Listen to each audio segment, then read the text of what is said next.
Oops, let me get my mic. Hello, Black women. Hello, friends. Good morning. I think we're going to talk about those of us who feel like our lives are supposed to be more, more than what they are today, but feel like this is a bad time to focus on that. I'd like to talk to us today, and I'd like to convince you that it's not a bad time. Good morning. Hi, everybody. My name is Stephanie Perry. I'm a house sitter, creator of House Sitter School, and co creator of Exodus Summit. And I help Black women take career breaks, sabbaticals, bop around the world, move abroad, all while embracing ease. If these things sound good to you, go ahead and subscribe. Hit the subscribe button. Okay, thank you. And then turn on notifications, ring the bell so you'll be notified when I post a video or when I go live with my friends. Hi, friends. Good morning, house sitting retiree. Hello, Erica Dinero TV. Hello, Coffee Brown, Expat Bound. Hey, Susie. Hey, Sweetie. Hey, co-living single. Hey, Orletta Caldwell. Hey, Fall Girl. Oop, oop, I can do it. Hi, Diane Heidelberg. Hey, Jessica. So a thing that you have to do when you're here on this channel is you have to say hello. So say hello. Thank you. Okay. Anybody here feel like they're a person who is supposed to do more with their life than they're doing? I'm sorry. I'm stirring my coffee. I don't usually drink coffee on camera, but it had to happen today. Okay. It has to happen. Anybody feel like they were not sent on this planet to, work for the man until they drop? Anybody? Years ago, I had this boyfriend who was like, you need to do this, you need to do that, you need to go to grad school, you need to do whatever, whatever. And I was like, no, none of these things aren't calling me. And he said, well, what do you want? What is your something about? And I said, I know I was sent here to make life better for somebody, right? For some people. I didn't know it was Black women, but I knew that. I've known that. It's just never a good time to reach out, to branch out and do something new. Life is always happening, and life is always scary. Life is always coming at you fast. And so it never feels like a good time to do the thing, to jump out and try the thing. If you know what the thing is, or if you don't know what the thing is, right? If you know, I am a writer, I am a filmmaker, I am a visual artist, I am a hairstylist, I am a whatever, but I'm not doing it right now. It never feels like the right time. And definitely not. Definitely not when we've got armed military forces inside of our own country killing people, and we done started a war. By we, I mean y'all, our tax dollars. I guess our tax dollars, done started a war. It never feels like the right time. Okay, so I know I'm not alone in this. When I get to talk to Black women about their lives and what they see for their futures, it's always something. There's always something, right? There's always something. Sometimes we don't know specifically what our what is, but there's always. I wasn't here. I wasn't sent here to sit behind this desk, as Rashida says, and make rich people richer. There's something else I'm supposed to contribute. I believe we all have a contribution. I think we're elephants. Human beings are very much similar to elephants. We operate in packs. We operate in community.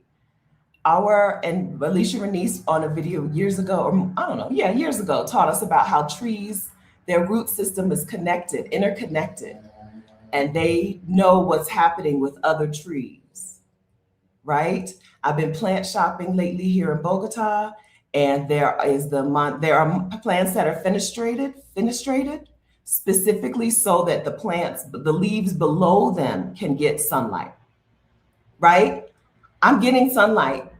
I could just stay like a whole plant with no holes and just take all the sunlight. But plants don't, a lot of plants don't operate like that, right? The monsteras, the what is that one that everybody tells me? Just get that. You don't need a monstera. Just get that. The one that I killed, the ficus. Oh, not the. I didn't kill a ficus. My ficus is doing well. The philodendron, right? The reason they have holes in the leaves is so that the plants below them get the sun, right? If plants and trees can operate like that, I know we can.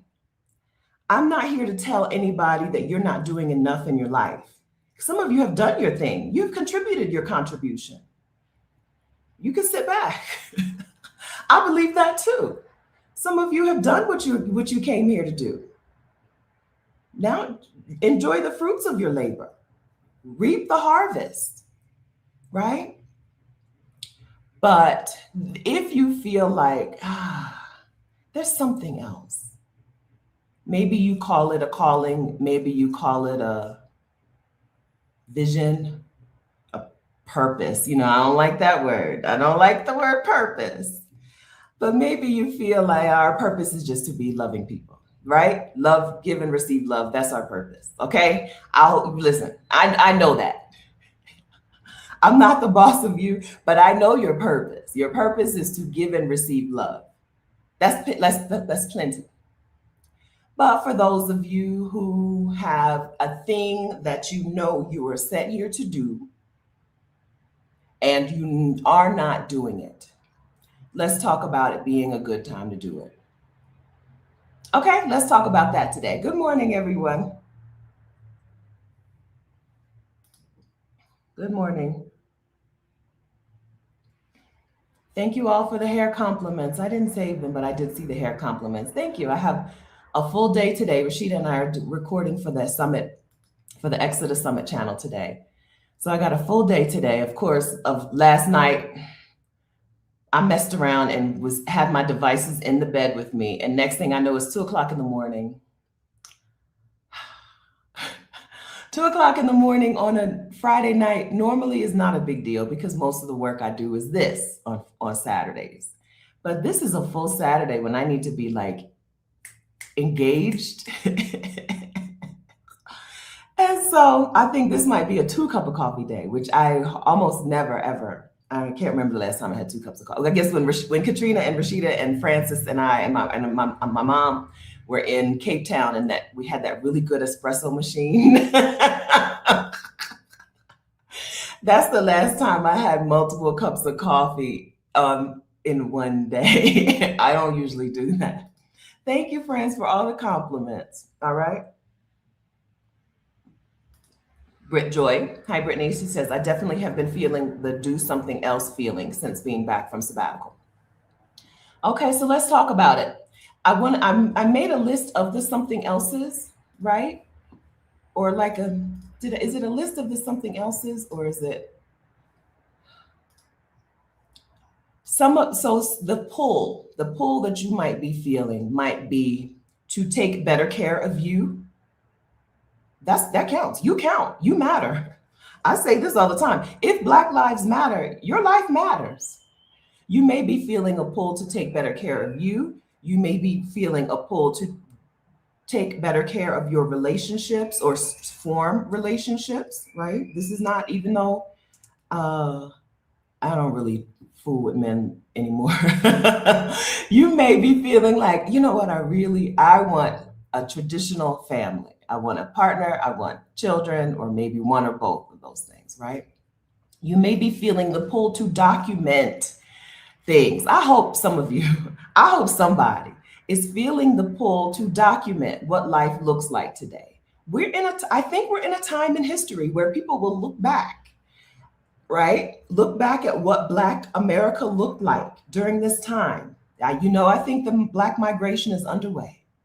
And I think that there are people who will look back at what Black America looked like at this time. You may be one of those people who's feeling the pull to document today, right? Document what's happening. You may be feeling the pull to create, in particular, create. I don't want to you may be feeling you want to create something. You may be feeling that you want to make a plan for the future. Um, these are pulls that when I talk to Black women, these are pulls I hear us having in our lives right now. But, and timing sucks, right? We live in a country that's actively declining. The dollar is actively declining.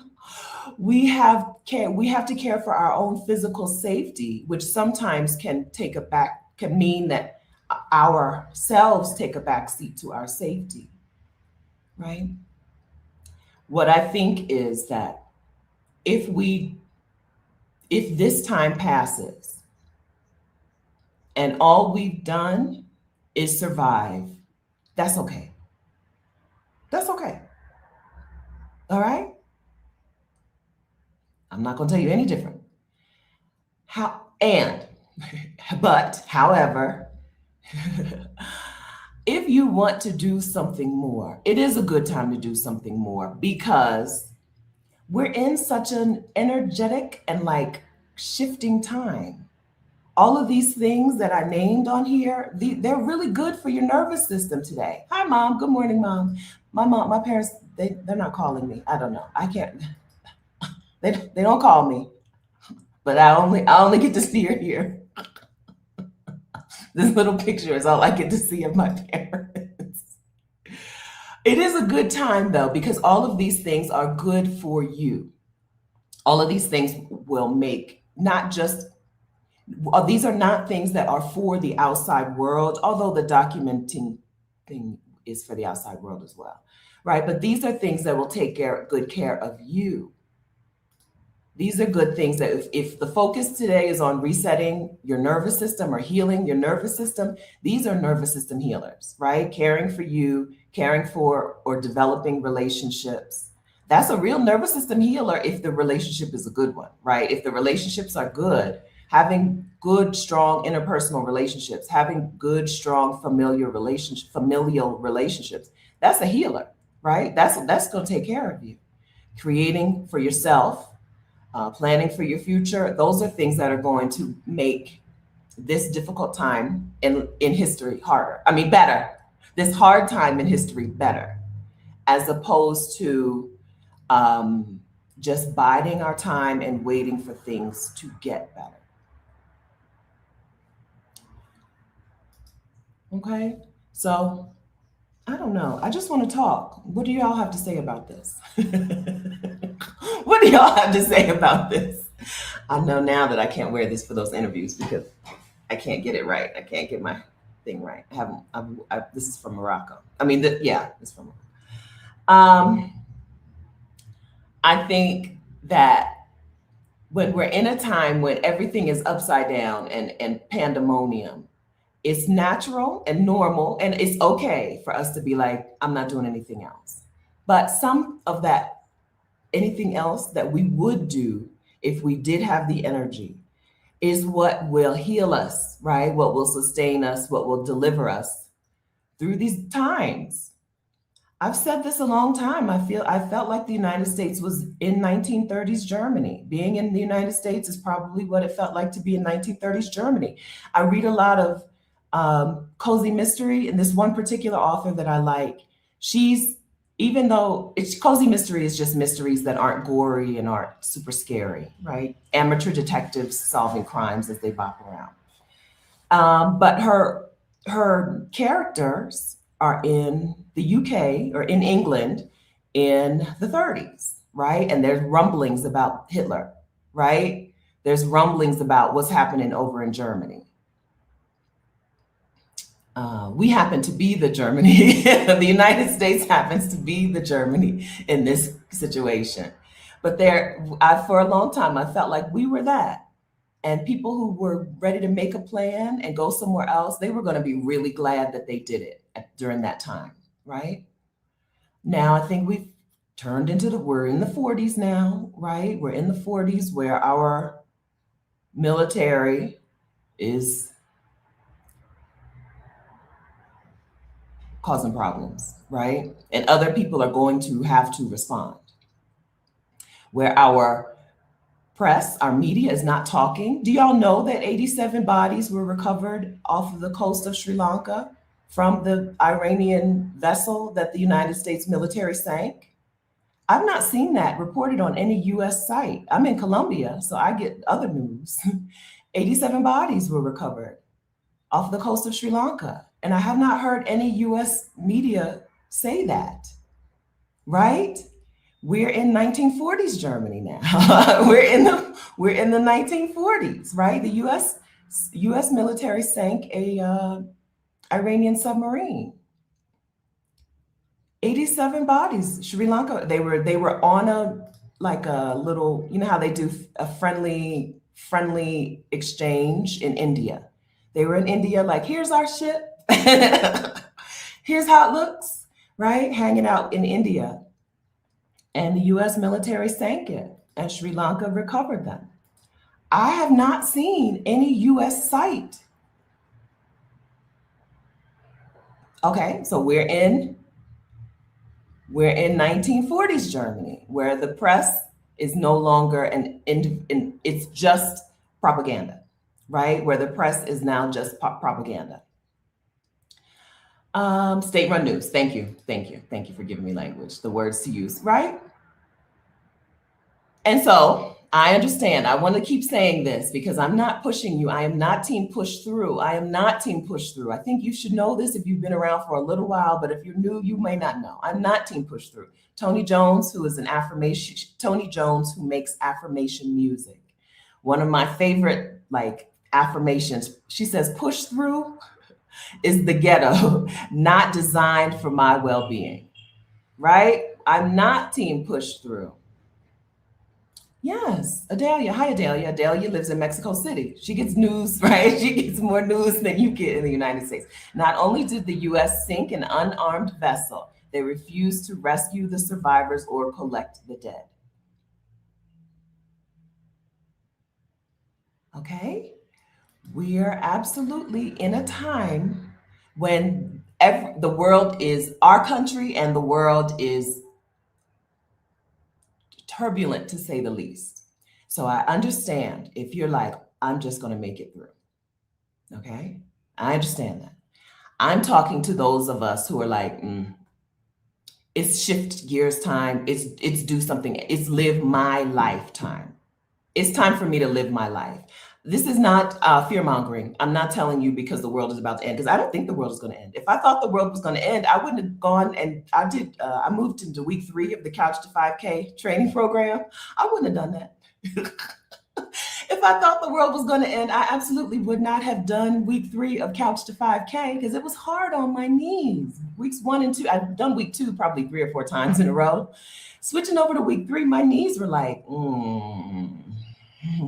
So now I got to find a good workout for, I need a supplemental leg workout, right? For my hamstrings, my quads, my whatever else is down there, to strengthen things. If I thought that the world was ending, I wouldn't do that, right? Okay. I don't think the world is ending. And so but I do think it's time to live my life. Okay. I think it's time to live my life. I think it's time to put down the obligations of other people that other people have put on us. And it's time to live my life. I need a massage therapist. Nisi says I need a massage therapist. That would probably be very helpful. I don't really care when I go to massages, when I've had massages, I've come away so bruised. I need to learn how to talk to my massage therapist and be like, ouch, that hurts. I'm delicate. Okay, massage will be good for me, and Tiger Balm. I looked it up. There's a guy, y'all know the man. Do you know? Y'all know the black,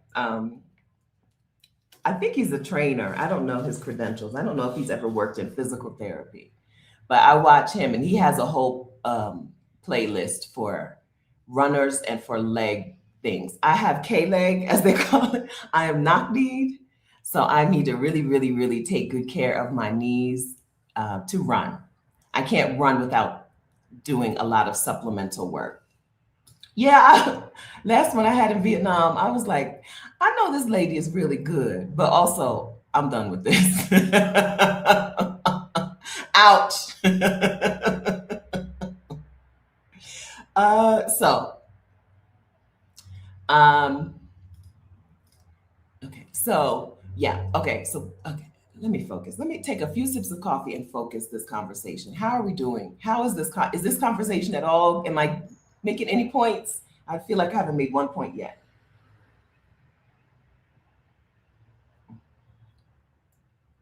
Probably should have turned my mic off. I can't stand the sound of people eating and drinking.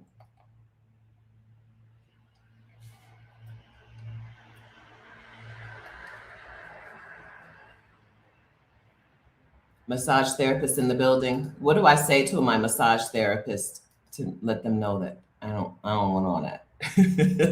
That hurts. Britt Joy says reformer Pilates for strength building. Back in the day, last time I started running. So I've started running 3 different times in my life. Once before I joined the Army, I was only 26. And then again around 32. And P90X was really helpful in being a workout that I did in addition to running. I had no injuries. Then once I stopped running, got a boyfriend, right? Started going to happy hours, stopped running, and I decided I was going to run again without doing any prep work, any pre-work. Destroyed my knee. Because I have K-leg. I am very knock-kneed. Turmeric with black pepper. I heard somebody say the other day that black pepper activates turmeric. And I'm like, well, how do you do that? How, you seriously drink the black pepper? How do you do that? Okay, great conversation for the times. Okay, good. All right, so, okay. So I read off my list, and I don't know that let's just talk. I don't know that I have anything else to add to this conversation, but we can talk. I do see some questions. If you ask me a question and I didn't answer it, and I don't answer it, go ahead and write it again. You can type the letter Q in front of it so I don't miss it. If you think that there is a pull on you to take good care of you, to take much better care of you right now, take that seriously. All right. Whether it's physical, emotional, mental, all of those things, if you feel a pull to take good care of you right now, that counts as something more, right? That counts as I know that my life is supposed to be something more. I know I'm supposed to be doing something more. That something more can be wholly for you. It doesn't have to be for other people, which is why I don't like the word or the term. I can't even think of it. I just said it earlier. Purpose. I don't care for purpose because we always think of purpose as outward facing. It can be for you. If you feel like, listen, I need to get a handle on this thing. I need to address this thing. I need to stop or begin or continue this thing. That counts. Caring for yourself is quite important. If you think that relationships are a missing piece of your life or an underdeveloped piece of your life, it's time to get on that. It's time to create or fix or end some relationships. I don't know what's going to happen, but I do know that change is the constant. It's always going to be change. If a big change is coming, what we don't want is to carry the same regrets with us into that big change. I don't want to do that. I don't want to carry the same regrets. If you're feeling a pull to document, star, I see it. I see a question. Star. If you're feeling the need to document things, I think it's a fantastic time to do it. I do think that people will look back at this time and be like, where's the art from African Americans? Can I be a little crabby? Listen, some of the, okay, no, let's start positively and then I may move into the negative. Positively, there was a big quilting convention that happened, and quilters are out here doing some art, okay? Quilters are out here making art. They are out here documenting the times. They are out here creating a future, right? Art looks back, art looks at today, and art looks at tomorrow, right? Art creates our future. Art creates our future. A lot of things are not possible in our minds until an artist says, "Oh, here's what could be." Right? That quilting convention, I saw some pictures from that. I don't know when it was and I don't know where it was, but I know I was over on Threads and I saw a whole bunch of posts every day during the convention. People would just be like, "Here are my favorite quilts of the day." Right? Here are the best quilts I saw. Quilters are out here making art. Right? There is a need, I think, for us Black people, revolutionary quilts. They're out here. They have something to say. Quilters got something to say, and they have a medium with which to say it.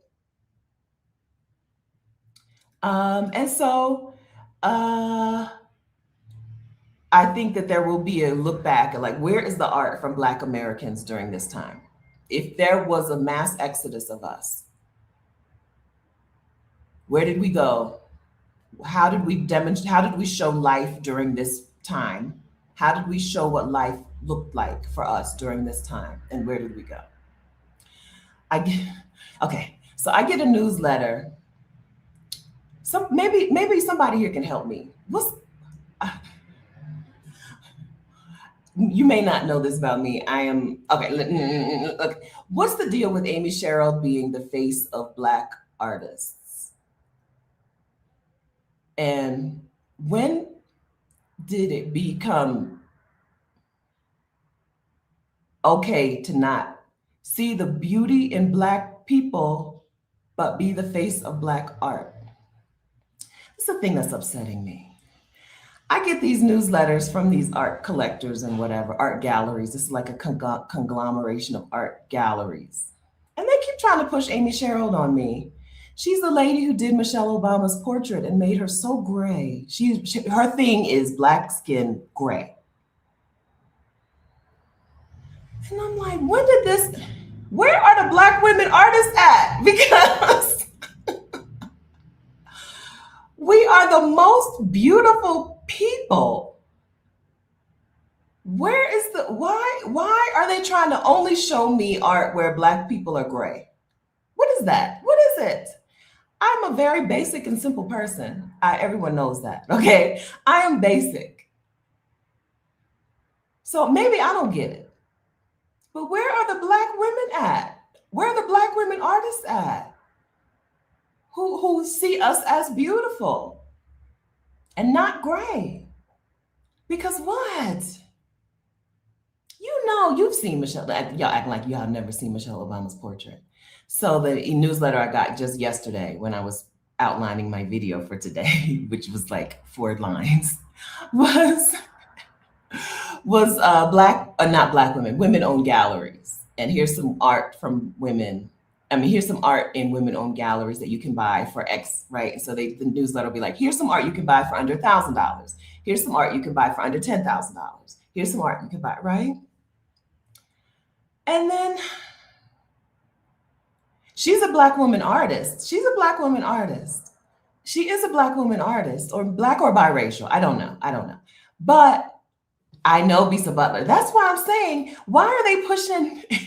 Stop pushing Amy Sherrill on me when Bisa Butler is right there. Now, Bisa Butler is a quilter, I believe. I don't know if she works in other mediums, right? Out of my price range. I don't know if Bisa Butler works in other mediums, but these people are really trying to push this gray skin on me. I'm over it. Jean says, look at art schools. You find young, gifted people who are amazing and doing art for free or for low.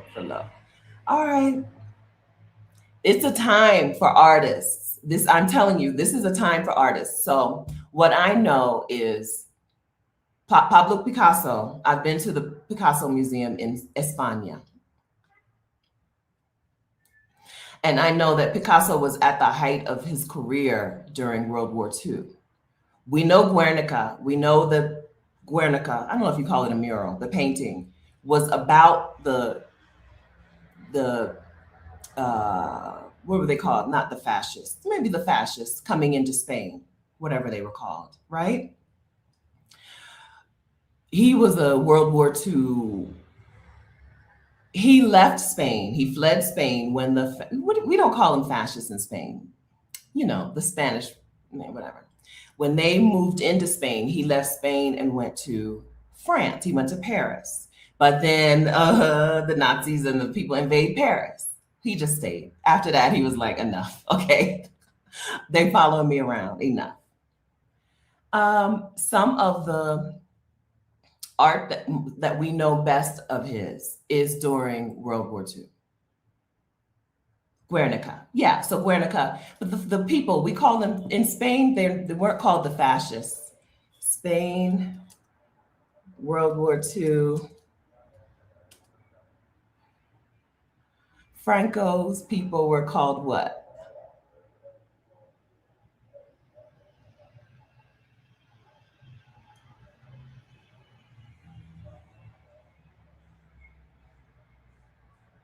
I don't know.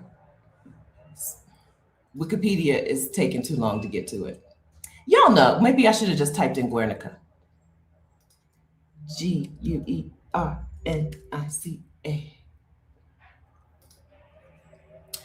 Guernica is a large oil painting, powerful anti-war painting in history, most powerful. Bombing of Guernica by Nazis and fascist Italy. In Spain, they weren't called fascists, right? They were called whatevers. Y'all know. Anyway, whatever.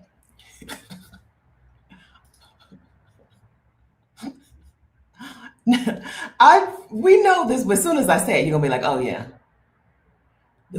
They rolled into Spain and they were like, here's how we're gonna do it now. And he was like, I'm about, okay? I'm gonna go, I'm gonna paint this. I'm gonna paint a vision, I'm gonna paint my version of what happened, what y'all did. I'm gonna leave, I'm going to France. Oh, they are fascists? Okay. Okay, thank you. Thank you. I thought they had their own word that they used. So Picasso, right? Leave me alone. I see you.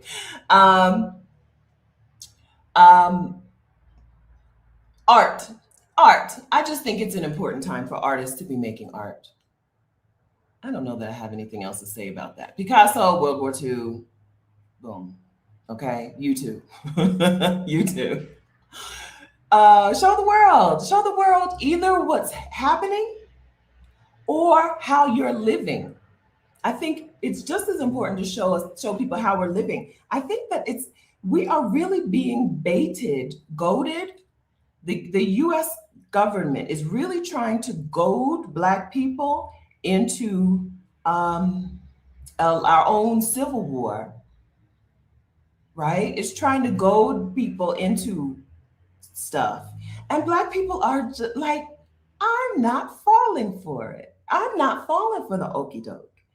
When I scroll around on the internet, I see a whole lot of Black joy. Did y'all see the video of the Black dudes at the combine, the NFL combine? The NFL does a combine where they showcase the players coming out of college.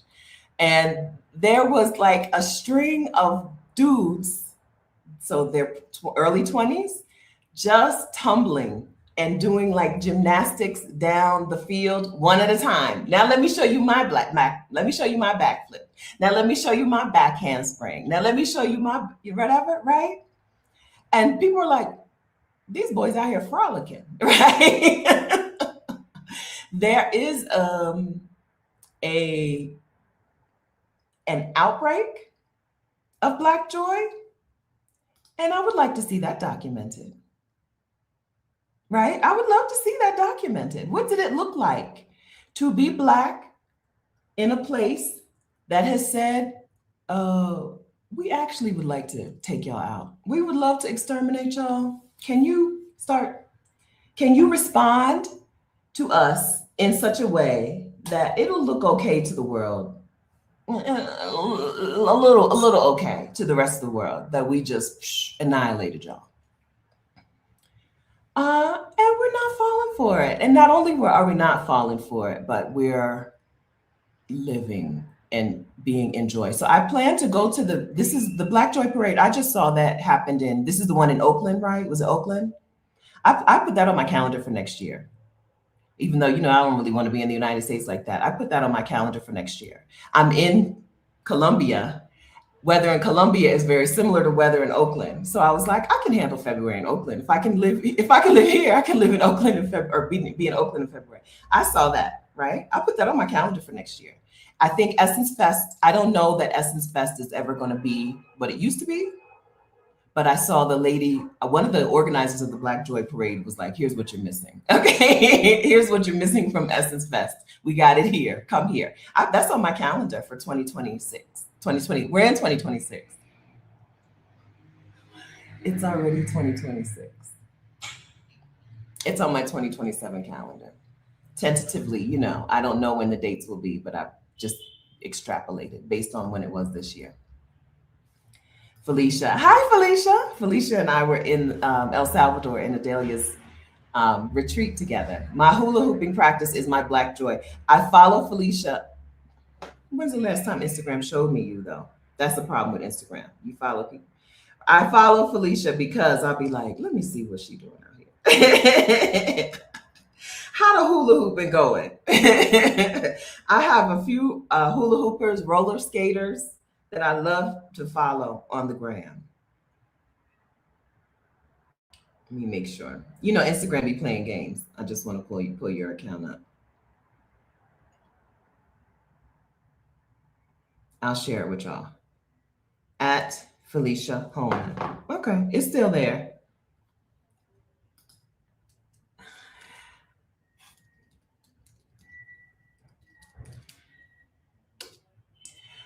She's also the world's biggest Prince fan. The world's biggest fan of Prince.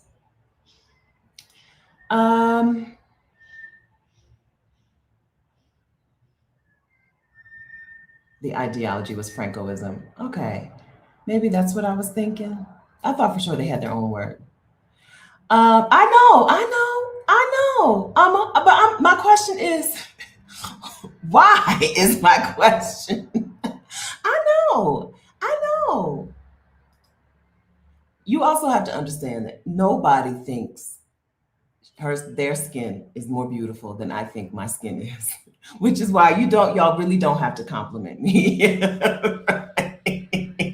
Not necessary.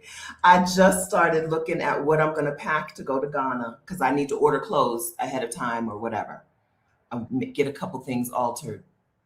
We go to Ghana in June. I know it's only May, but I got March. It's only March, but I got to get things together.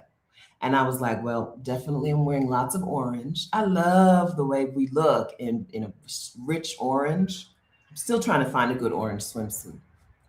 I have an orange two-piece from Madewell, an orange skirt and top from Madewell that I'm this close to fitting into. So nobody exalts their skin color more than I exalt my skin color. And that's why that one particular artist being the face of Black women artists today it upsets me. It upsets me. I'm not an artist and I'm not in the art world. I don't. But for some reason, that really upsets me. I only have maybe 5 things in the world that just really get to me that are not major things, right? I don't like it when people call Maya people Mayan. I don't like when people say Mayan. It's Maya. They're Maya people. That really upsets me. I don't like gray skin when you're depicting Black skin. It upsets me. I only have a few things, right? And so, art, it's an important time for art. I don't know if artists, like people who do physical art, photographers, painters, what else is there? Collagists. Are you called collagists? I don't know how much thought they put into where their inspiration comes from. I don't know if artists are like, well, we're at war, so let me make some war themed art. But I know it comes out of you, even if it's not intentionally, even if it's not your intention. What is happening comes out. Y'all gonna make me show that lady's art. Just look up Amy Sherrill. You'll see. Look up Michelle Obama's portrait, of Michelle Obama's official portrait as the first lady. Y'all have seen it. Y'all have seen it. People try to convince me that it was great. I know I do. Hey Amelia, I am gonna have some things made, but you gotta take some clothes with you. And I got some orange. This is going with me now. Will it fit is the question, but it's going with me. I'm gonna be in Ghana in some saturated orange, okay? I don't think this is a trip for pastels. I plan my outfits around color schemes because I'm only taking one or two pairs of shoes aside from one or two is not right. I'm taking maybe three pairs of shoes, right? So I plan a color story for a trip. And I'm like, this is bright orange, okay? The color story is I am the sun. I am the sun. Yes. Yellow looks, I love how yellow looks on me, but so do bees. Yes. They're like, is that a flower? I think it's a flower. Right? Okay, art. I think it's important to make art, and I think it's important to document your time if that's a thing that you want to do. One of the things that I put on my to-do list for this year is to get a sponsor to sponsor some sort of series on this channel about our migrations. Some sort of video, whether it's a house swap, right? A series of house swaps where people from different places swap locations, or something interesting, something more than just this is where I live, right? Because we can see that anywhere, right? CMDC Make It does a great job at that. We don't need to see that. I don't need to contribute to that. But I would like some sort of series this year sponsored on showing our lives as Black people who left the United States and are in different parts of the world. What does that look like? And I would love someone to document or show what art looks like by these people, by these women or people. What is what is our art? Right? What do our paintings say, and our photography and our music? What does it say about our lives, about our migration? I know I've been talking about this a lot lately, but that's what's been on my mind and on my heart. I'm in a transitional period too. I finally have a home. I have a place. I have a home. And so I've been thinking about things too. And that's one of the things I've been thinking about.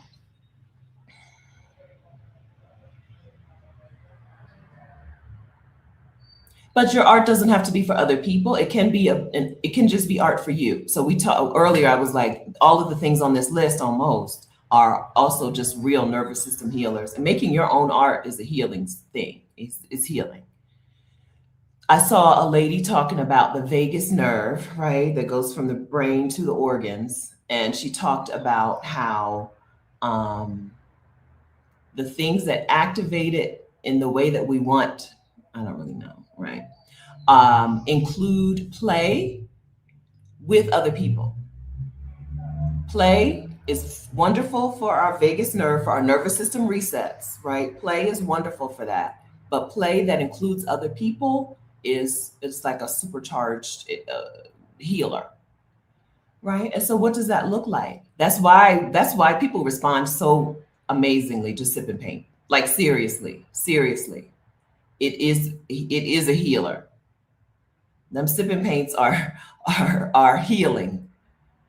And And so how do you do care for you and art and relationships, connection, community? How do you do those things during these difficult times? I don't know. What do you do? You have to make it a priority, I think. A thing that I love that the church taught me is the first fruits, or the first, right? The idea of tithing is not only about money. You don't just tithe your money, or if you tithe at all, it's not just the money. It's the idea of putting aside the first, the best, the earliest. For me, it's hours, right? The earliest part of the day is mine. Sometimes I just waste it in bed with my laptop, right? But sometimes I get outside. I go to the park and do my little couch to 5K run. The earliest part of the day is my day. The earliest part of the day, the earliest part of the week is that time for you to do. I know. I'm so upset, Kat. You don't know. You don't know. You just don't know how upset that makes me. What? That was the first I ever heard of her. And to just become the face. If you're a fan of her work, or if you are her, that why? My question is not why does she get to make art? Okay. My question is, how did she become the face of Black women visual artists with great skin? There's so much out there. Pottery, right? But we don't want something else. The first, putting aside the first, the best, I think that's important. And I think that that's a thing that I learned from the very beginning, from being in church, right? Put aside the first 10%. Okay, easy. I still do, right? We talked about that the other week. I still do. I just give it to people. Instead of giving it to a church, I give it to people. Putting aside the first of your time, the first of your day, the first of your brain power. I'm a fan of that. The Humaning Well podcast.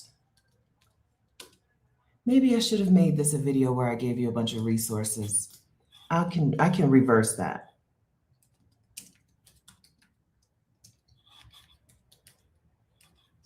Humaning Well had a video.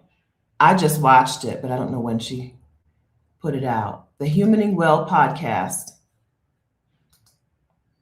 Amber Cabral, you're worth the effort. You deserve your own labor. You deserve your own labor. Copy, paste, share, copy, paste. She talked about this. I just watched this episode not too long ago. Today? It might have been the 2 a.m. One of the things I was doing at 2 a.m. when I was supposed to be asleep. We're okay with putting aside the best, the first for someone else. But when you learn to do that for you, you'll benefit. You'll see the benefit of it. Right? We're okay with laboring for other people.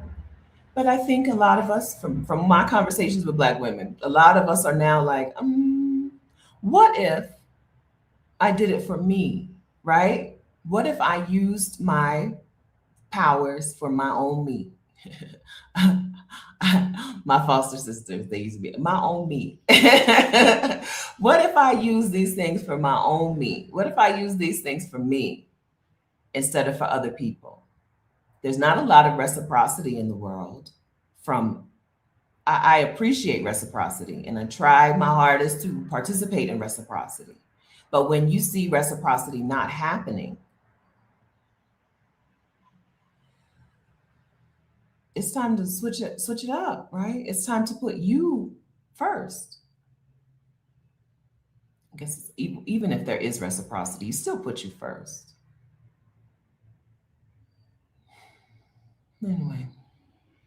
Anyway, we're pretty good. We're pretty good with doing for other people and setting aside the best and the first for other people. And so maybe it's time to do that for you.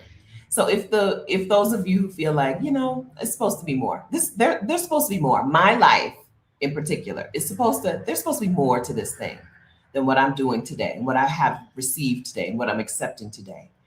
Then these are some categories that I wrote. Those are the categories that I wrote down. Care for you, strengthen relationships, or start and strengthen relationships. Document,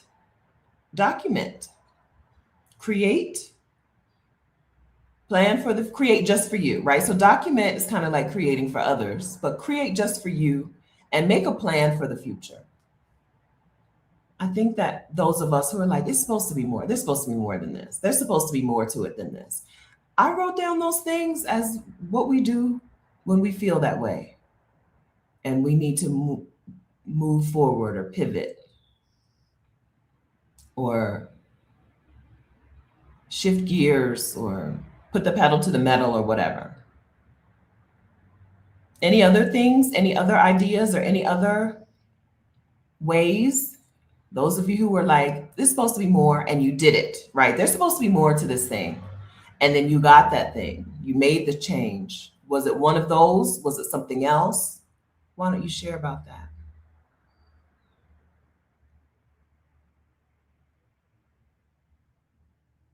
I said leave questions and then I didn't look at the questions. Shan says this live is confirmation for me. I hope it's helpful. I feel like sometimes I'll be like, I came here with a plan on what to talk about, but I'm just all over the place. I don't think I'm communicating well. Today is one of those days, but I hope maybe you can feel it, even if you can't hear it, even if you can't hear what I'm trying to say because it's not coming out well. Maybe you can feel it. Maybe the vibrations are getting in. Okay, I hope you can feel it. Hi, Jana D. Mom of two toddlers. I have a one-way to San Miguel de Allende, and my parents do not support because of the recent cartel events. San Miguel de Allende is in a different state than Jalisco, 32 or 33 states in Mexico. San Miguel de Allende is in a different state from Jalisco. It's at least 5 hours from Guadalajara and 10 hours, 8 hours drive from Puerto Vallarta. So let them know that. And make sure that you have contacts in the place that you're going. I said this in the Exodus ASAP coaching the other Thursday. We're no longer in a time in the world when you want to move to a place where you don't know anybody ahead of time. You need to start communicating with people in that place now. If you're in the Exodus Summit community, exodussummit.com/community, there's a whole bunch of women in San Miguel and in the state of Guanajuato. San Miguel's in Guanajuato, but then Querétaro is in the state of Querétaro. So instead of saying in the state, there's a whole lot of women in our community in the region within a 45-minute drive. And you need to connect with them, right? Communicate with them. Let me get you a link. Go to exodussummit.com/community and join our community if you haven't already.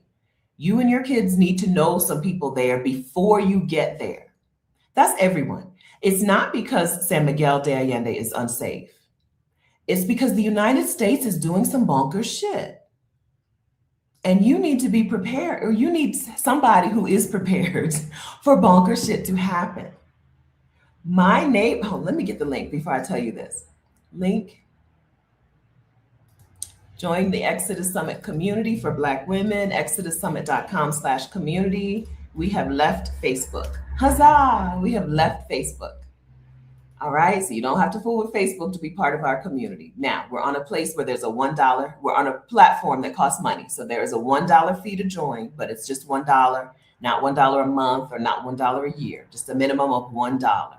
Okay. You do need to know some people in the places you're going.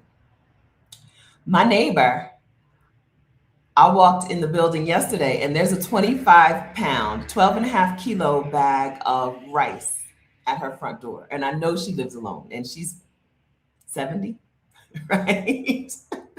I'm like, okay, number one, I now know who has done some preparation. And number two, I need to start doing some preparation. I made a list, right? I need to get a big old bag of rice. Um, what did I write down? Two different kinds of beans, right? Rice and beans, and you can live.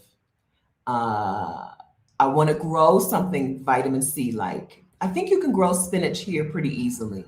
And spinach is a decent source of vitamin C. And I'm gonna get a whole like industrial size thing of peanut butter and oatmeal. And I think I could survive a, a time when we don't have resources, right? You need to know somebody in the place you're going, and you need to get there and get there with a plan to take care of yourself, but also can be with other people, right? If I grow the spinach and the lady over here, whose name I cannot remember her name, my next door, the other apartment, if she's growing peppers, we can make it together, right? Here's some spinach. Would you like some peppers? Yes, right? Here's some oatmeal. Yes. Can I have some whatevers, right? Sardines, you're saying sardines. That's the thing I need to learn how to have. I've never had a sardine in my whole life. I don't think, unless because I forgot that anchovies and sardines were two different things. I don't know if I've ever had a sardine in my life.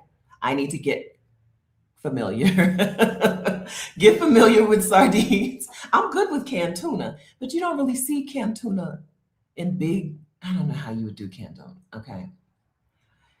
No, yeah, so I need to get it out of the bag. I do know that. I do know once you get the big bag of stuff, you cannot just leave it in a bag. But we will not survive on our own. There's nothing that I could do that would help me survive here on my own. I need to be in community with people. Yeah, sardines, rice, beans, oatmeal, spinach, or something. You can live on that, right? You're not going to enjoy every meal, but you can live on it. And then I saw somebody the other day was like, oil, don't forget the cooking oil. I don't know if I'm gonna do all that. Somebody else get the cooking oil. So I'm not in a place where I can do that. I'm in a big old city, right? Black Rain says, learn to fish and hunt. I'm in a big old city. For some of you, that'll work, right?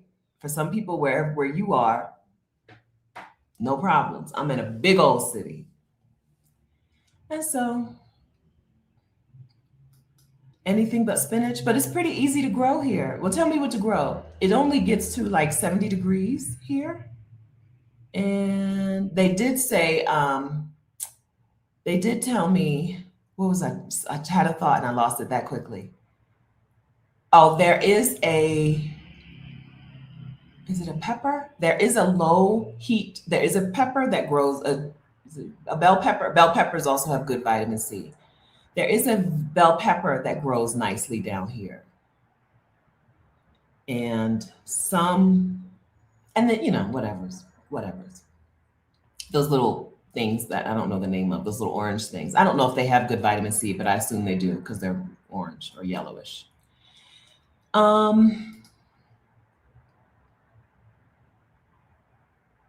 I'm not doing all that. Okay. I'm not doing all that. I want some things in the cupboard that I can just close the door on and not have to think about until there's a big problem.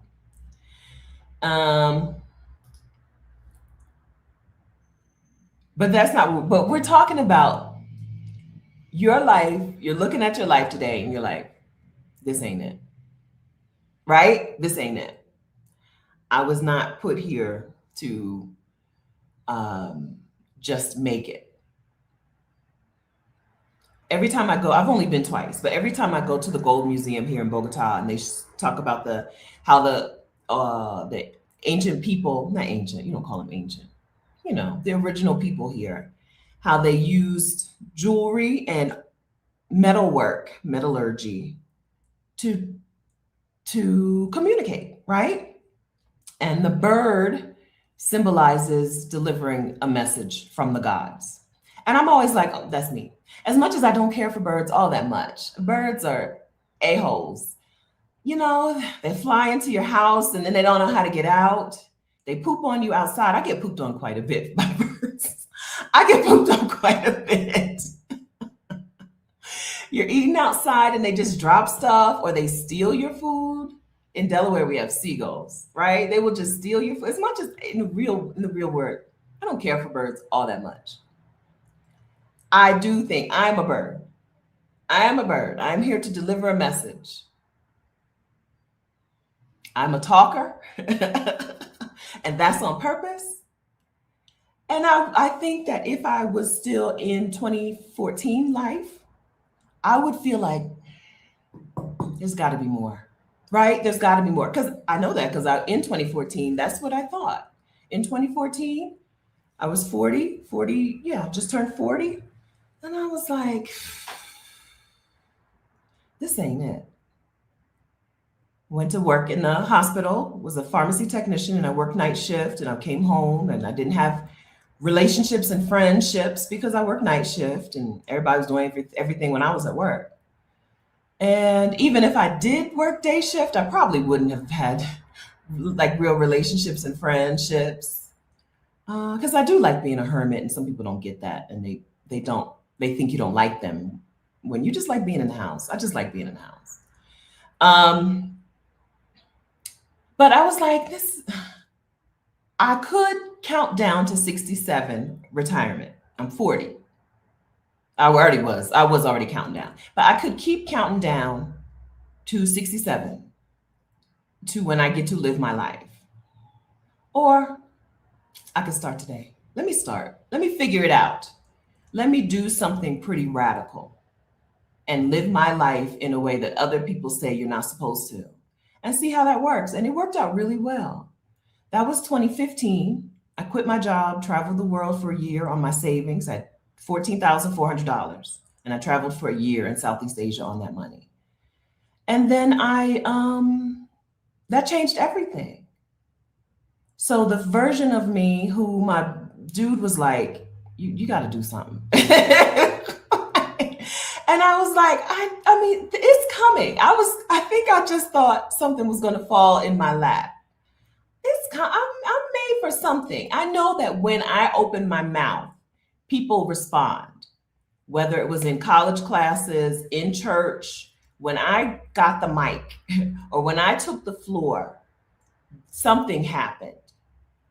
Right? I don't know that I ever had an English college, and I majored in English in college. I don't know that there was any professor who didn't ask me, so you want to be a teacher? You want to be a professor? Right? You know how to do this.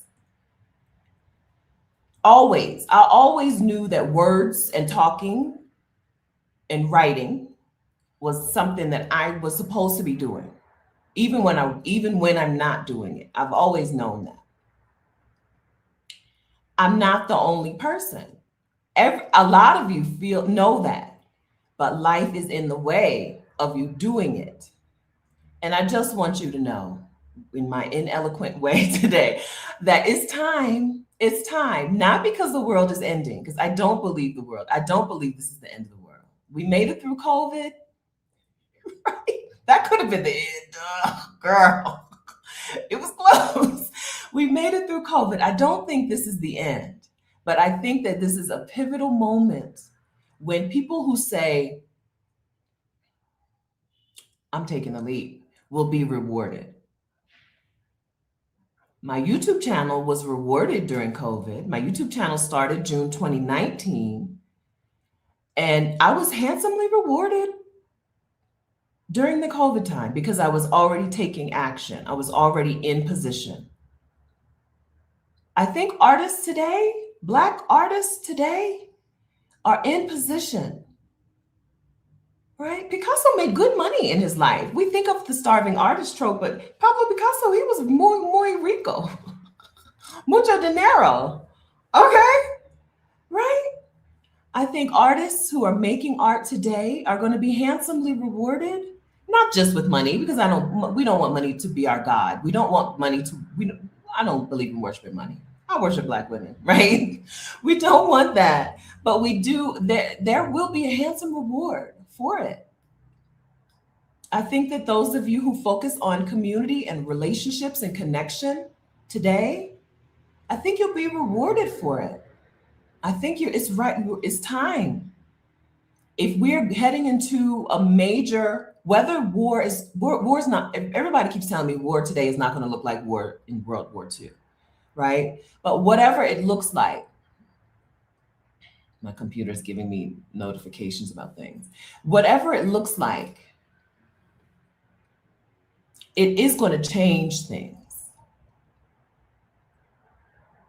Everything has been changing at such a rapid pace that there's no question that our lives are going to look significantly different in 3, 4, 5, 6 years.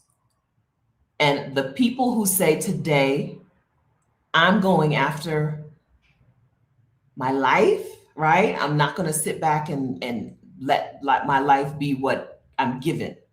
I'm going to create it.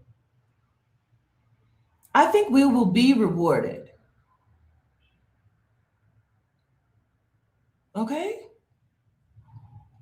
Brittany's an artist. She's Brittany Joy, the artist on Instagram. Let me find her.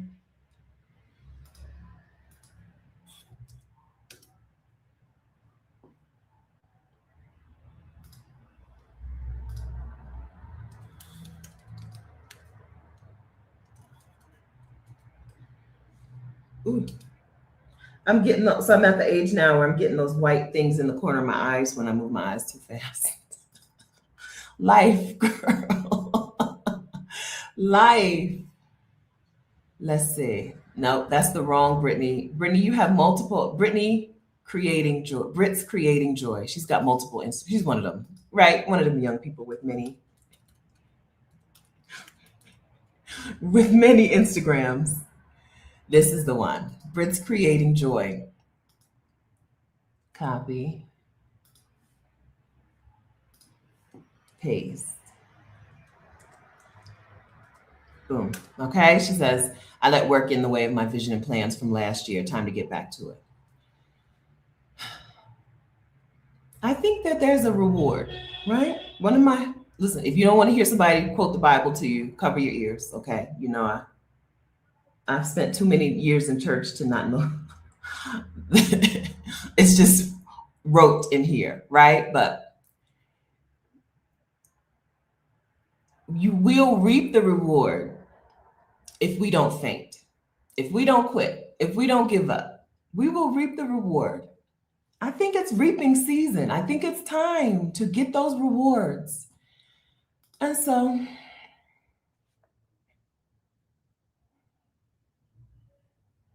that's it.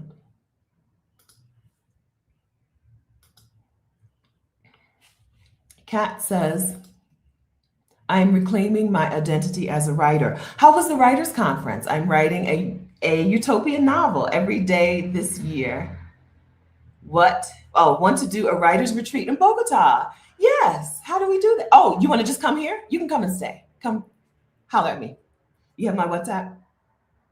I just had Harlem Minded just stayed with me for 2 weeks in my mind, not out loud. Okay. But she's probably here. She might be here. She just left, but she may be here. In my mind, I was calling her my play wife. Like you have a play cousin. I called her my play wife because, girl, she cooked for me.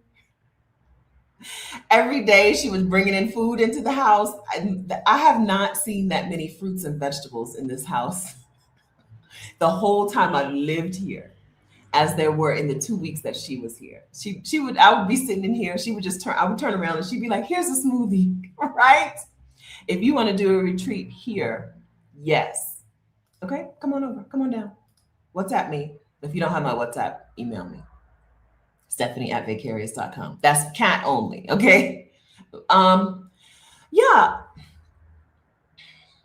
So, I'm raised in the United States of America, born and raised in the United States of America. And so there are times when I'm like, is this scummy capitalist Stephanie? Or is this John Stockton Stephanie? John Stockton is I think still the NBA's all-time assist leader, right? I want to be John Stockton of money. I want to pass the money around. Get it, catch it, pass it, catch it, pass it. Where was I going with that? And so I was thinking about something. What was my scummy capitalist idea? I don't remember what it was. Something. Okay, whatever. Oh, when I'm this whole concept of me saying, um, there is a reward. There will be reward for people who start today or who are already doing it. We will be rewarded. Sometimes I'm like, is that scummy capitalist me? But no, because I've really seen it in my life. My YouTube channel significantly benefited from the COVID, as horrible as COVID was, because I was in position when people were home watching YouTube videos. Boom, my channel already existed. I think that there is a this is time to make your art, is what I'm saying. This is time to document your life. My Colombian children, who don't exist yet, right? My Colombian children will really want to see what life was like in Newcastle, Delaware when I was growing up. But they're not going to be able to see it, I don't think. Well, no, because it's not 1970. I was born in the 70s, right? It's not the early 80s when I'm on my tricycle and I had a little round the corner friend, um, Gene. He had a little green machine, green them big wheels, right? I get on my little tricycle, he get on his big wheel, and we go around the block, around the block, around the block. They won't be able to see what that life is like. And it's barely documented. It was the early 80s. Film costs money. Film costs money, but today our phones are right there. They're just everyday life. Do you ever run into some art or some photos that are just everyday life? You'd be like, yeah. You know what I see sometimes? People will show, like, here's a video of high schoolers in 1992. And I'm like, we did have camcorders. Every now and then, some camcorders were kind of, every now and then somebody would bring a camcorder into school and we would just be like, I remember there's a particular day in my high school that I remember that I hope I never forget.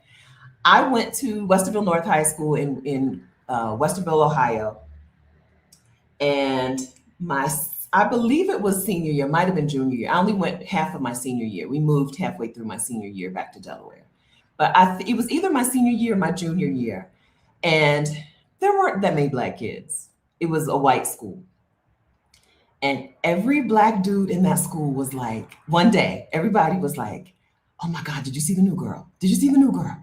Did you see the new girl? The school was buzzing. First period, second period, third period, lunchtime. Did you see her? Did you see her? Did you see the new girl? And I'm like, I haven't seen a new girl, a new Black girl. School is out. We didn't have school buses. My school was relatively wealthy. We didn't have school buses. Them kids just drove to school, right? You have a car or you don't come to school, or the parents took us. I drove my dad's church car. I drove a Cadillac to school. Did you see her? Finally, after school, I'm sitting with Sybil. I think Allison was there. So it must have been 11th grade because Allison was a year earlier than me, a year ahead of me. So I must have been 11 because she would have been at 12. And here she comes around the corner, and it's my homegirl Denny from church. I'm like, all day long, I'm Denny. I was like, you girl, you don't even know. These boys have been on, like, there has been a little telephone network of like, did you see the new girl? And I was like, oh, it's Denny. Her dad was a principal at another school. Anyway, but she was my friend from church. That was just a day in our lives that was really impactful. I hope I never forget that day. I remember the feeling of like the heightened excitement. And then it's my friend, and I get to introduce her to the other friends, but she already knew some people there too. And I don't know. It was just a day, a regular day in high school that doesn't exist anymore because school isn't like that. Kids are on social media now. They're not just sitting around after school. I don't think they're just sitting around after school, killing time until it's time to go home, just talking and singing. We did a lot of singing in the hallways, right? Documenting your life today. Ah, exactly. Erica has a video of the Army recruiter picking her up to go to basic training. Yeah, documenting our lives today is, I think it'll be really important. Um, And so I would like, she was beautiful. Oh, I didn't tell, she was beautiful. Then or is. She's beautiful. Let's see, who can I tell you she looked like? So it was maybe 1990. She had the salt and pepper hairdo. Let me see.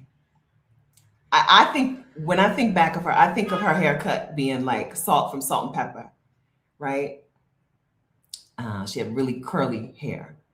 She's just beautiful. They were like, "Did you see the new girl? Did you see?" And I'm like, "I didn't see her. What am I gonna be?" It was only so many black kids. We sat at two lunch tables, right?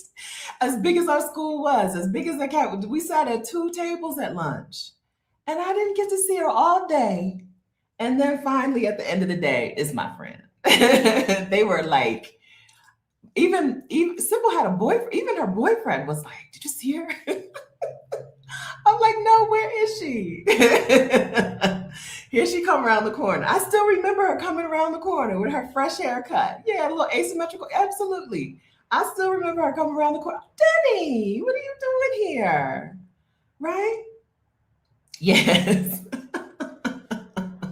Absolutely. Absolutely. Um, hmm. I think I've talked myself out. If I talk myself out, let me get back to the start questions and see if I missed something. But yes, to do your art today. Make it today. Okay. What is the name of the author you're reading? I'm reading. Well, first of all, I still can't finish Parable of the Sower. I'm really close to the end and I just can't pick it up. I don't want to finish it at night at bedtime because I don't want that in my brain because it's really, really close to what the United States is on right now. And it's horrible. I mean, good. It's great. It's a great book, of course. Octavia Butler.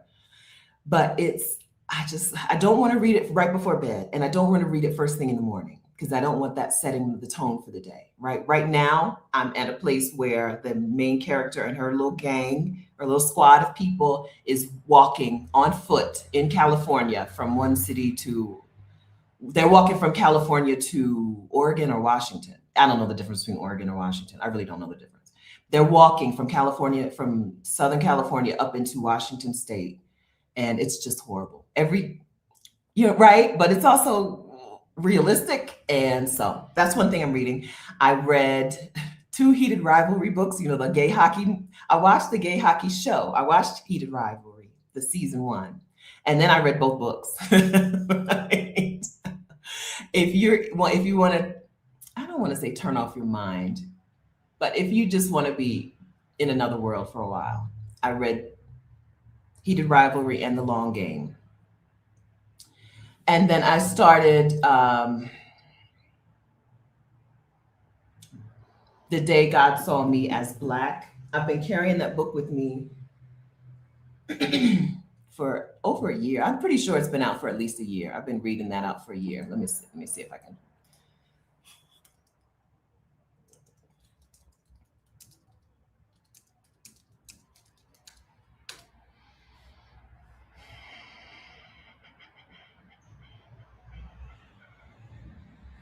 That's by D. Danielle Thomas. Oh, why does Simon and Schuster's website have that cover? That's not her cover. Let's see if I switch to hardcover. Okay. Copy. I'm like, that's not the cover. That's not what I have. So by started, I mean just cracked open. By D. Danielle Thomas, who I love following on Instagram. She's Unfit Christian on Instagram. She's a person I love following on Instagram. She's, I don't know. She talks about unwhite supremacizing black church. So that's the next thing I will read. When I mean it, the foreword is by Ingenue Ellis, and I don't think I've even finished the foreword, right? But that's the next thing on the list. And then I feel like I listened to something this week. Who did I listen to this week? Oh, I don't recall. But I often listen to Ta-Nehisi Coates' Between the World and Me. I'm talking about that is a fantastic book. And it's easy. It's an easy listen. The audiobook is very short.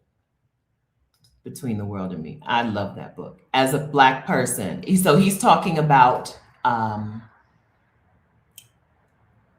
don't know. I don't want to tell you too much. He talks about at the end of the book, he and his family are in France. Right? At the end of the book, him, his wife, and his Black child live in France. But he's talking about the lead up. He's talking about Blackness in the United States. It's a fantastic book. And the audio book, of course, is narrated by him. And so I listen to that. If I'm out walking and I don't have anything I want to listen to or any music or whatever, I'll throw that on. So I'll put that up here too. Jenny, you skip the foreword? I always read the foreword. Sometimes, and that's how sometimes the foreword is not very good. I don't want to say not very good, but the foreword is often written by somebody who's not a writer. And so sometimes I just be stuck there. I get stuck.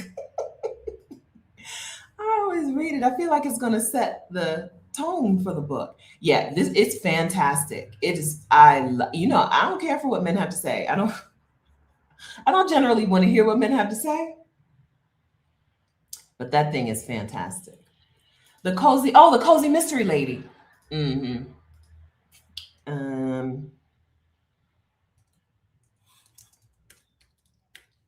That's a white lady, and she's in the UK. What is the book called? What is the series called? Her Royal Spyness. Her Royal Spyness by Reese Bowen. Copy, paste. I feel like, let me see, let me look at this. I feel like the last book that I just read was the last book. Let me go down. Let me keep scrolling. Oh no, there's more. Okay.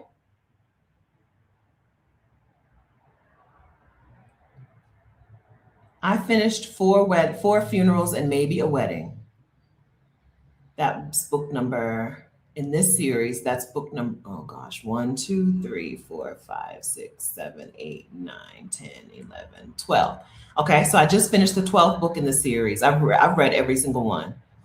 2, 3, 4, 5, 6, 7. There's 7 more? Okay, good. So that's my cozy mystery. I've heard that this is the next thing I should read. I haven't looked into it. I don't even know what it's about. I don't know what it's about, but everybody said read it. So it's a thing that I need to read. I have taken no action to read it, is what I'm saying.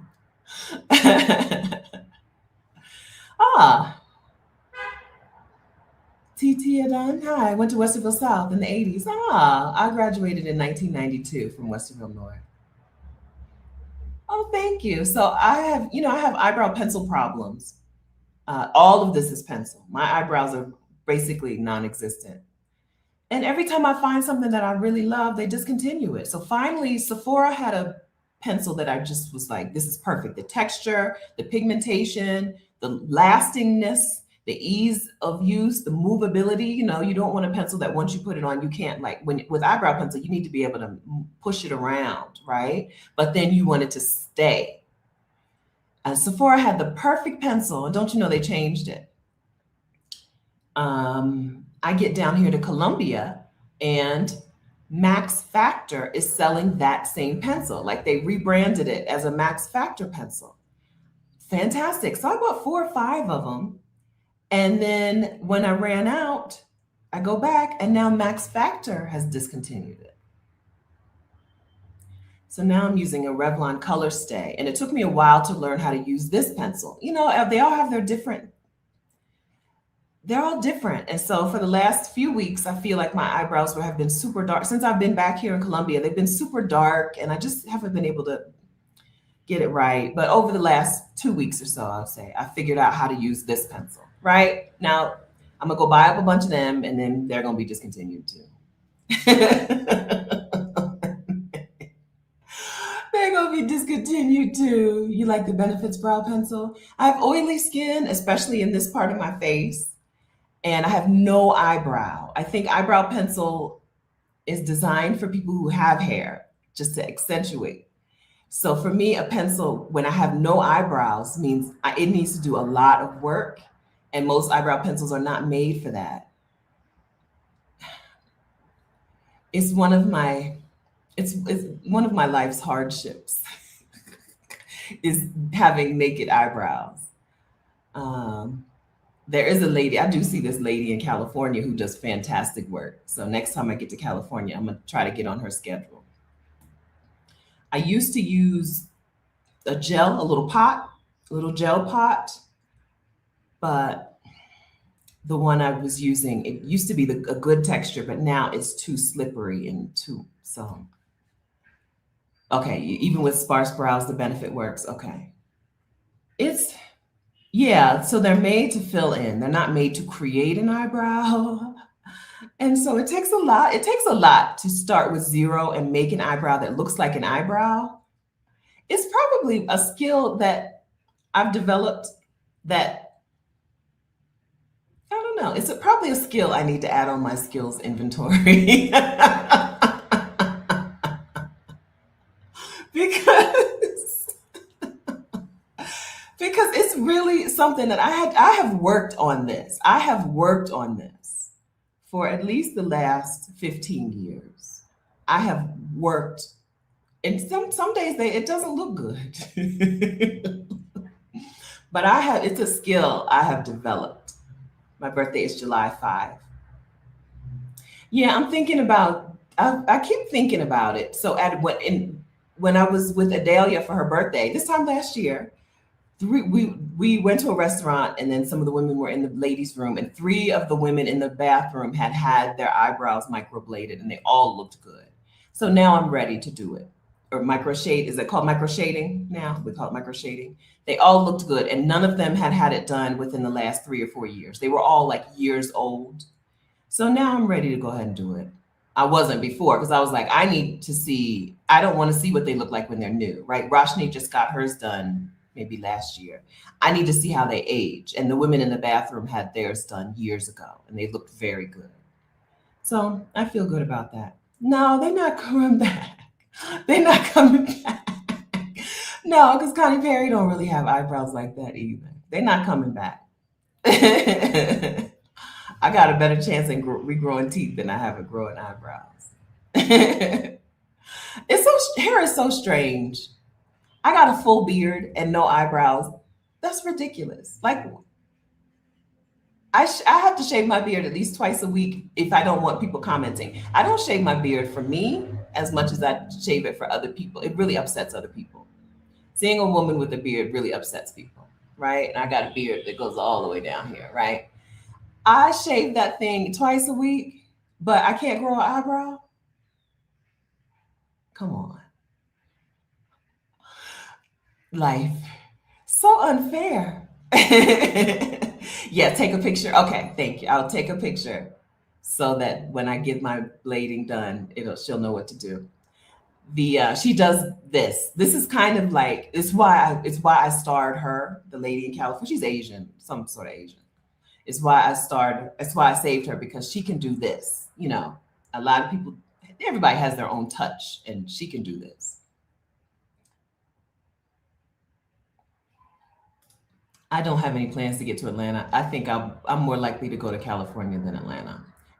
No offense to you, but Joanna Elizabeth. Hi. Atlanta is not my favorite place. All right. Did anybody get anything from today? Let me invite you to a couple of different things, okay?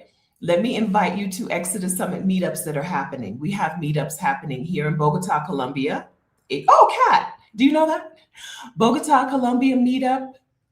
Let me go to the Exodus community at exodussummit.com/community. If you go to the events section,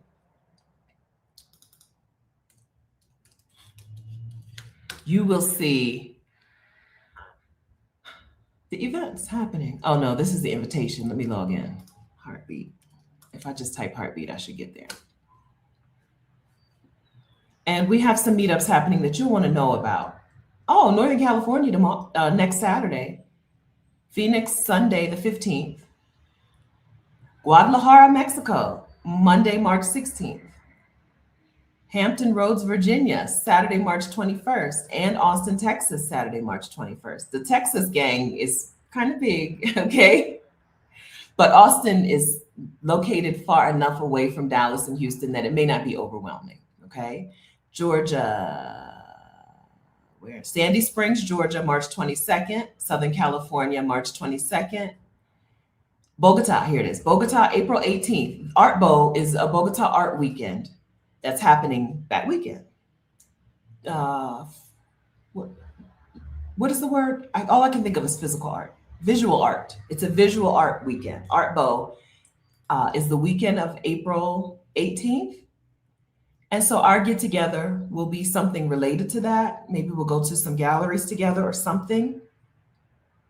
I don't have anything planned, okay? I don't even know what's really happening during Art Bow yet. I'm waiting for this, assume a schedule will come out, or I need to probably go look for a schedule. But we'll be together then. And then we'll be together we're heading to an Our Black Utopia meetup for Juneteenth, the middle of June, okay? And then we'll be in Ghana, June 21st to around the 30th. Let's say June 21st to 28th, right? We'll be in Ghana. So if you want to come to one or some or all of those meetups, you need to be a member of the Exodus ASAP community. You need to be a member of the Exodus Summit community. ExodusSummit.com/community. These meetups are all Black women, and they're all Black women who are interested in spending some time out of the United States, whether it's a full-time move abroad or bopping around the world as a nomad or taking just a sabbatical, leaving the country for a while. There are women who are single, there are married women, there are mothers of young children, mothers of old children, no children. There are queer women, there are retired women, there are working women. If you're a Black woman, you're invited to an Exodus Summit meetup. Go to ExodusSummit.com/community and join our community. As we said, we're not on Facebook anymore, but that means we pay for the platform we are on. So there's a $1 fee to join, just $1. And then go to the events and look at meetups. What happens at these meetups is mostly just talking. Oh, it's always food, okay? There's always, most of these meetups are at restaurants. I didn't look this time, but most of them are at restaurants. And it's just a time to talk and meet with other women in this space. But more importantly, what goes on is connection. Sometimes there are women in our community who met their soul sisters through an Exodus Summit meetup. They met women who they are now traveling the world with, or sitting at home, but talking to them and have a real support squad, right? And there are Black women who did not have real support and care in their lives until they came to an Exodus Summit meetup and met somebody who is now their friend, like real true friend. And so that's what happens. In the Bogota meetup, like I said, we'll be going to some art things. I don't know. We'll eat and we'll go to art. In the Ghana meetup, we'll be there for days and days. So y'all will be like, I'm doing this excursion today. I'm taking this tour today. I'm visiting this gallery today. I'm going to this seamstress today or tailor shop today. And you'll just go together. It's not an organized Ghana, for being a week long or more, is not an organized like group trip. It's you get there on your own. We tell you where we're going to stay, and you stay at that same place or you stay somewhere else, right? You can stay at the same hotel we're at or a different place. It's up to you. But you find people who are doing things you're interested in and you do things with them, and you create something you're interested in doing and you invite us along, right? Rashida and I are the founders of Exodus Summit. Rashida Dow and I are the founders of Exodus Summit. And we are very proud of the number of women who are now living outside of the United States because of what they've learned through the Exodus Summit channel, YouTube channel, actual virtual summit that happens in October, through the community, through the meetups, right? The things that we've learned and have been able to execute, we're super proud of. But even more than that, even more impactful than helping thousands of Black women and family members move abroad is the connection, the love, the care that Black women receive and give inside of this space. There's no place like it. Because we know that because Black women be like, I've never felt this before.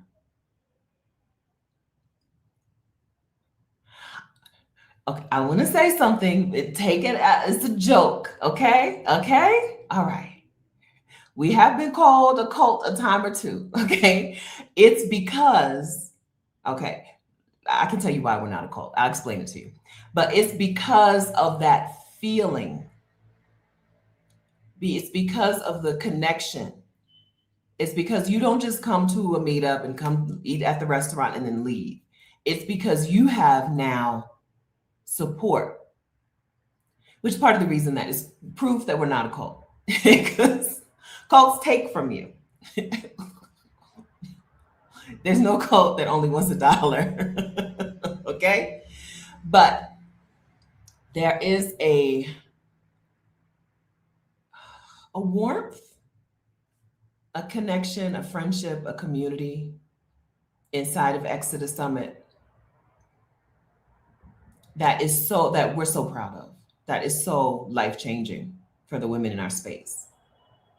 Sometimes that you'll see some women and you'll be like, how do y'all know each other? Because you're like, they must be lifelong. They must be friends. This must be somebody who she went to high school with or something. They'll be like, oh, Exodus Summit. We met at a meetup in Texas. We met at a meetup in whatever, right?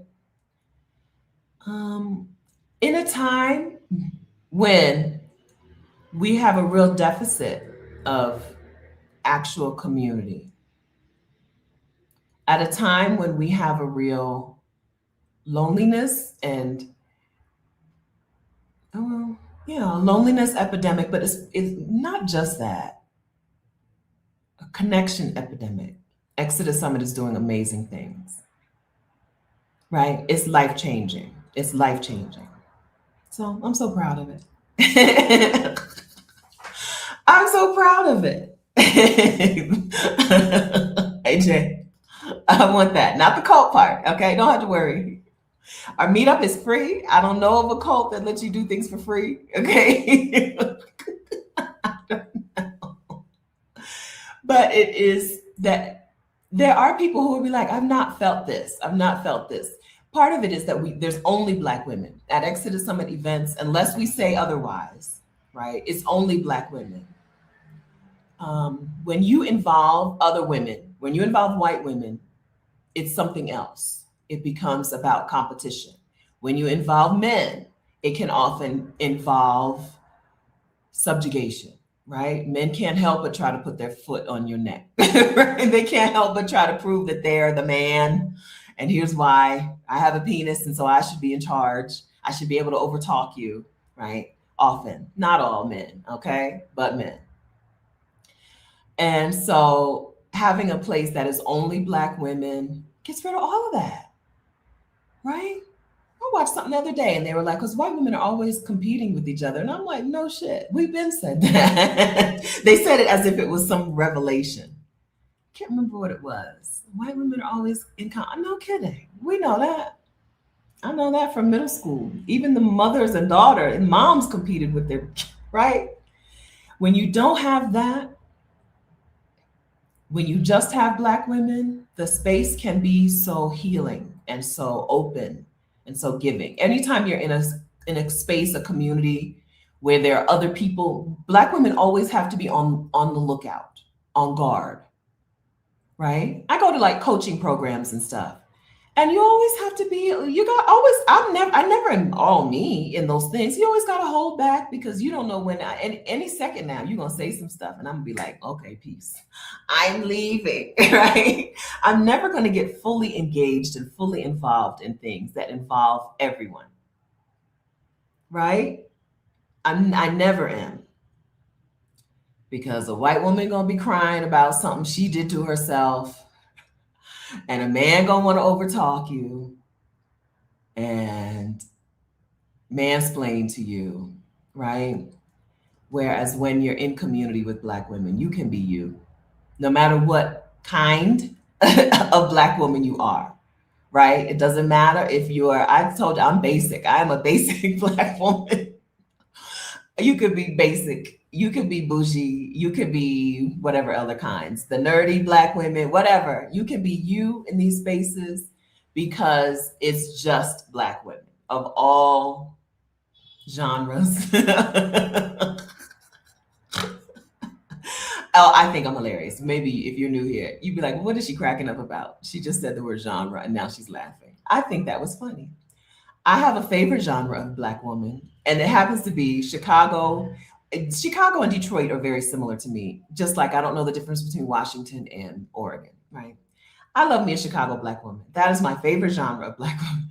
But I am not a Chicago Black woman, right? I'm a different genre.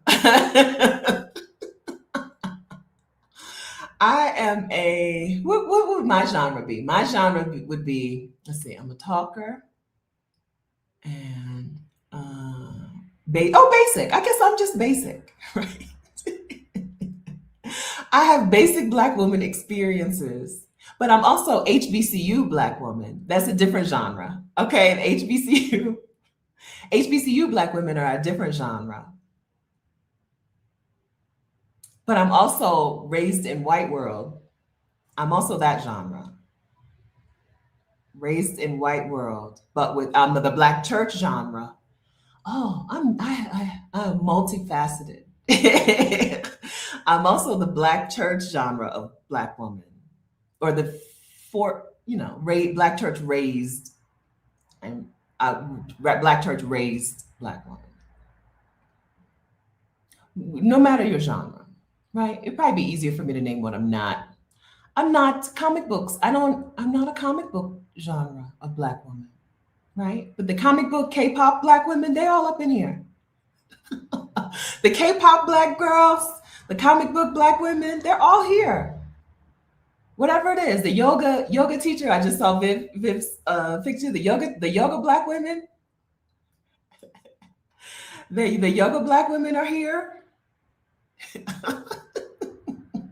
We all here.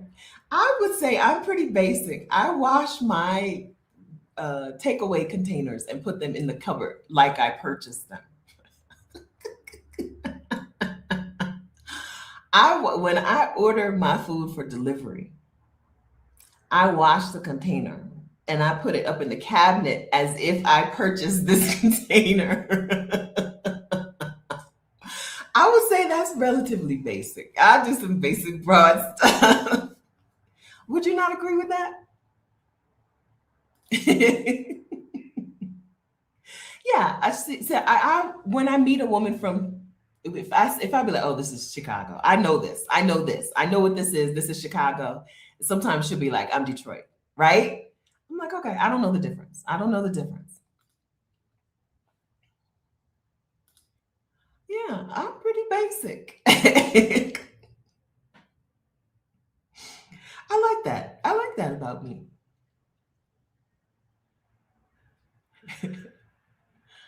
All right. Oh, you know what? I've been on some DeBarge right now. I would love to get a record player, and I made a list of some records that I need to buy first. And I'm trying to figure out if I want like a DeBarge best of record, or is there a specific album that I should get? Because I cannot stop listening to. Let me type it in because right, the name is escaping me.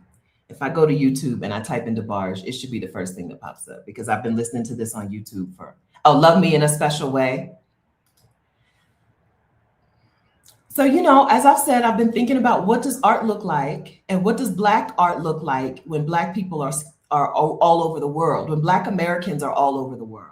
And so I was like, well, what do I need to feel Black in Bogota, to feel Black American still in Bogota? And I was like, well, I want some albums, right? And for me, DeBarge is a very specific time. Being a kid born in 1974, right? The 80s music, it just talks to me. Feel the beat of the rhythm of the night. Dance until the morning light. Forget about the worries on your mind. You can leave them all behind. Oh, the rhythm of the night. 80s music just speaks to me in a special way. The 90s were great, and the 2000s, I enjoyed 2000s music. But I don't want to go without the 80s. The 80s really, really get me. So I was like, well, let me make a list. And I made a list, and I put, I need something to barge, but I don't know. I need to look at what album or albumins, what albumins specifically I want. Okay, yes. Yeah, the 80s. What a time. I'm so glad to have been a kid who alive and like roaming the neighborhood, not the streets. Roaming the neighborhood in the 80s and being in a car when radio was still a thing, when radio was still really important. Uh, that was an awesome time. It was an awesome time. The 90s were good, were great.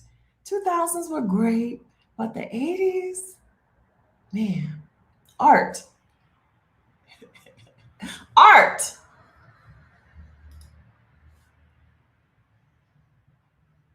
Awesome. I'm so glad to have been experiencing that. That's all I have to say. We're in a time now, I think, when there will be art that comes out of this period that will be as impactful, as transformative, as important, if we make it, right? There will be art that'll be just as important if we make it. I think DeBarge spoke to us because it was so gospel. The music, the instrumentation is so gospel, and the music is so R&B, and they just nailed it. When "Love Me in a Special Way" comes on, you think it's a church song until and the first line is "in awesome wonder," right? And then you're like, oh, this is not a church song. Every time it gets me. I go specifically to YouTube to listen to this song over and over. And even still, I'll be like, oh, yeah. Until he be like, love me in a special way. What more can I say? Love me now. Yeah, I've made a list of what I need here in Bogota, Colombia, to be a Black American woman, right? I want to be so Colombian. I want, oh, such a senora. Okay, look at Senora Estefany. I'm Estefany down here. Senora, I want to be so Colombian, but I also want to be so very Black American. And so there's music I need to get down here. But so I've not found, but I see there are always record players on Facebook Marketplace. So I think I'd like to get some records. If you're coming down and you want to bring me some, bring me some records. Bring me a record that was that you loved. I think I would love for this house to be a place. So I told you I had my play wife down here, and but it was really nice to have somebody else in the house, even though I'm like just still sitting in here working or upstairs in my bed or barely in the kitchen. She spent time in the kitchen. I drive by my kitchen. She would be in the kitchen. I'd be like, let me microwave some water. She put water on the tea kettle. I put it in the microwave, right? It was really nice to have that here. And I would like some artsy stuff happening here. I'm feeling super creative right now. Doesn't mean I am creative, but I am feeling creative. Ideas are just like everywhere. Every time I turn around, just catching an idea. I'm not executing at the current moment, but I think that that would be really helpful to have some artists around here. Um,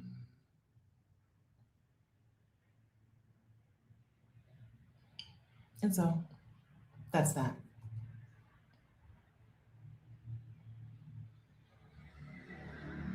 Okay. How did I do on the start things? Oh, thank you for the super chat, Annabella. I hope you're still here. Thank you for continuing to push starting a YouTube. I did it. Still nervous. Good. Well done. Congratulations on starting your YouTube channel. This is a part of all of these things that we talked about, right? YouTube can be a really important part of taking care of you, right? A really important part of creating, forming, and strengthening relationships. YouTube can be a very important part of documenting life and what's happening today. A very important part of creating for yourself and planning for the future. All of these things that we talked about that I think are our paths to, there's got to be more than this. YouTube can be, doesn't have to be, but I think it should be. YouTube can be a critical piece of that. Another thing that I wrote down to do this year is a different YouTube channel. So I already have my second YouTube channel, which has been called my step channel, Stephanie Perry Media, where I talk business stuff. But I would like a separate channel that is just background stuff. So I'm like, my mom, when I went home to Delaware, I found out something really incredible. Connie Perry will turn on YouTube and watch a woman in Finland while Connie Perry's doing whatever she's doing. If she's sweeping the floor or whatever, sitting on the sofa, whatever she's doing. She'll watch a woman in Finland who like makes her coffee, makes her tea, makes her breakfast. And, she like shows, you never see her face, just her hands, and you see her dog in the background. And you'll see her like make a meal, sit down by the fire, and sit down to eat the meal. Because it's soothing and it's just something to have on in the background. I would like to so I already told you I would like a sponsor to help me make some videos about people's lives in other parts of the world. And, Black people who've left the United States. But another thing I would like is a separate channel that is just that. Yeah, it's very ASMR. I would love another channel that's just that, but maybe Bogota, maybe maybe me. I don't really do enough stuff around the house for it to be interesting. I don't cook. I am about to go make some French toast. But maybe me walking in Bogota. So I bought them a little 360 camera. I bought my camera, Insta360. Maybe just me going for a walk in Bogota and showing without me talking, without it even being me. That's an idea I have. I think that this is an important time for documenting things. And that's that. Yeah, I was like, this is really interesting. I was there in December and the lady is in Finland and my mom is watching the lady. So it's really cozy. Her fire is on. Connie Perry has a fire too, but the fire is on. And it's just, she's making tea and one day I saw, she just made like an avocado toast. She made pretty much everything from scratch though. She's it was an hour, right? This is an hour for her to make this avocado toast. But, yeah. So I watched the Tiny Desk concert for, who's newest one? I just watched the Tiny Desk concert this week. And then I saw in Newcastle, Delaware, where I grew up until we left for Ohio. I saw a grocery store, a Mexican grocery store in Newcastle, Delaware, doing concerts in the grocery store, in the produce section. They just set up microphones and speakers, and I don't know if it's once a week or whatever, they do a concert in the grocery store. I don't know if they were all Mexican artists, but all Spanish-speaking artists when they pass through, because Delaware is conveniently located. If they're going from New York to DC or whatever, they'll stop through and they'll put on a grocery store concert, right? So I've been looking around this house like there's room for something like that here. I got space and no furniture hardly, right? Good acoustics. I think I got good acoustics. I don't have enough curtains and rugs yet, right? So I've been thinking about what else? What could be if I'm so concerned with Black artists while not being an artist? While I'm so concerned, what could be? Could this be a place where people come through and sing a little bit? You know, I'm gonna get on the mic, right? The grocery store. So I'm like, the Tiny Desk concert, fantastic idea. The grocery store concert, very cool. Because it just looks so cool because they're in the produce section. I don't know. It just looked really cool. Let me see if I can tell you the name of the grocery store. I'm gonna give you their Instagram. Let me give you their Instagram because it's in Newcastle, Delaware, my home, where I'm from.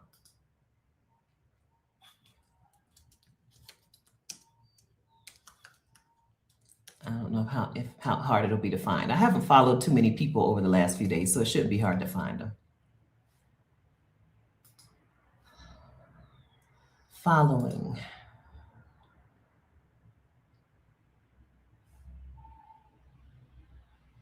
Oh, if you want it in order, you have to do it on the phone. Let me see. Give me 1 second. It's just a cool idea. I'm telling you, create art ideas are flowing to me.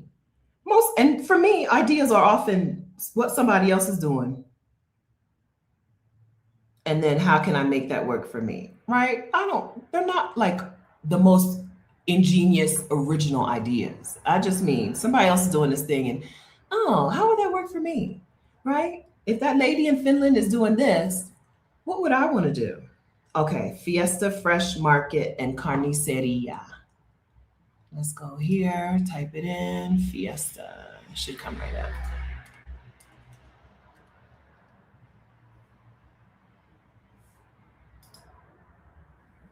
Fiesta Fresh Market.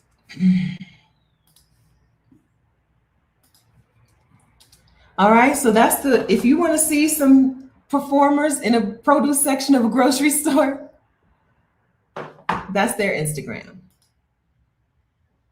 Nucci's front porch in DC. Is it literally a front porch? Great mini concerts. Yeah, I'm like, I don't know. I got this place to do something with it right now, right? If children will be in this house, it's not going to be for a year, 2 years, 3 years, right? So in the meantime, I'm like, what else? What else? What's going to be here, right? Understanding that I'm a renter, but it's idea. It's just ideas, just ideas. Sid Noble, I get comments on my voice all the time. Calming is the comment I get. I was thinking about doing ASMR, but not the whispering because that bothers me. Yeah, do what you want. But yeah, I think that's an idea. Yeah, I don't know. What I'm saying is I don't know anything that's not going to work. Right?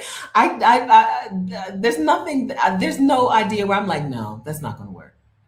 Right? So yes, if people are always commenting about how calming, how soothing your voice is, friend, you might want to be on YouTube and maybe YouTube and a podcast, right? Same thing, but you put it out through two different channels.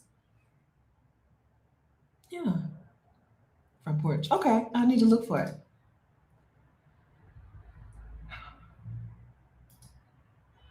Okay. All right. It's time to go because I have work in an hour. So I need to eat my breakfast. So I'll be ready for work in an hour. Rashida and I are recording some videos. We're interviewing some women from the Exodus Summit community and the Exodus ASAP membership so that we can put them on our YouTube channel. And so that's what our day is going to be today. So I'm going to go ahead and go make my French toast and maybe, get my second cup of coffee and get ready for that. All right. I hope y'all have a good Saturday. Hope you're having a good March. I see the sun is out in a lot of the US where we have had a lot of snow. Some of y'all are now into spring. So congratulations on making it to spring. I hope that for if you want it to have been the last time you have to experience winter weather, I hope it was. I hope you find a way to make it different next year. And by find a way, I mean join us in the Exodus Summit community. And if you want some coaching, join us in the Exodus ASAP membership. Women in the Exodus ASAP membership will be planning their residency caravans. You may remember that Rashida and I hosted and did some residency caravans last year. This year, the women in the community are going to do it together on their own. Residency caravans, whether you're thinking about residency in Mexico, Ecuador, probably Colombia. I'm sure there'll be a Colombia caravan. Panama, of course. If you're needing to start or complete the process, you can join up with some women in the Exodus ASAP membership. We'll be talking Thursday about those caravans. Thursday in Exodus ASAP, we'll be talking about those caravans. If you want to join the membership, that's exodusasap.com. This is separate from the Exodus Summit community, right? The community is $1. The membership is not $1. Okay, this is a coaching membership and it's $247 for 1 month. If you want real coaching and real progress on your Peace Out protocol, join us in the Exodus ASAP membership, exodusasap.com. Let me get you the link.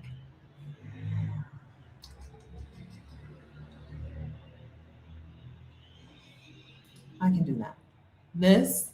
Join Exodus ASAP, copy, paste.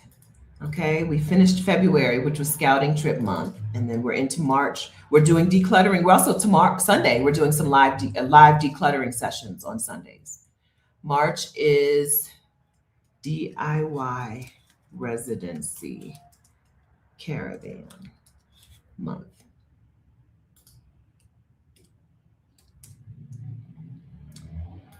I spelled everything right. Did it. Okay, so there's the link to join the Exodus ASAP membership. Chrissy, if you email hello@exodussummit.com, Francis can help you. Or you can just go back to the community and go to settings, go click on your face in the community and go to settings and fix the email. Change it so that you do receive emails. Okay. East St. Louis, was it East St. Louis? East St. Louis? Oh, Exodus Summit St. Louis ladies. Exodus Summit St. Louis ladies, regular meetups. Okay. Get y'all, there's a channel in the community, get your meetup scheduled together.